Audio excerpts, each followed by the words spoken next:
అందరికీ నమస్తే. నేను రవికుమార్ కావలి, మీ బిక్తిరి సత్తి. అయితే ఈ మధ్యన ఒక వీడియో వైరల్ చేస్తున్నారు. సో అందులో వాస్తవం ఏమీ లేదు. నేను ఎప్పటిలాగానే కామెడీ వీడియోస్ చేస్తూ చిన్న చిన్న క్లిప్స్ రీల్స్ లాగా షార్ట్స్ లాగా పెడుతుంటా. అందులో చిన్న స్పెల్లింగ్ మిస్టేక్ అయింది. సో భగవద్గీత అంటే నేను ఆరాధిస్తా, పారాయణం చేయడానికి ప్రయత్నిస్తుంటా, ప్రచారం చేస్తుంటా. నా అభిమానులు, శ్రేయోభిలాషులు, నన్ను ప్రేమించేటోళ్ళు, నా బంధుమిత్రులు నిజంగా అది కించపరిచినట్టు అనిపిస్తే తప్పకుండా క్షమించమని అడుగుతున్నా. కానీ ఉద్దేశపూర్వకంగా చేస్తే మాత్రం అది ఎదుర్కొంటా ఖచ్చితంగా.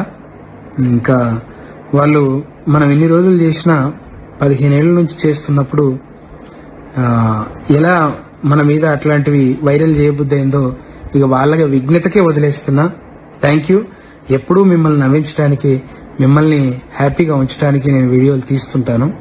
Thank you so much. అందరికీ నమస్తే. నేను రవికుమార్ కావలి, మీ బిక్తిరి సత్తి. అయితే ఈ మధ్యన ఒక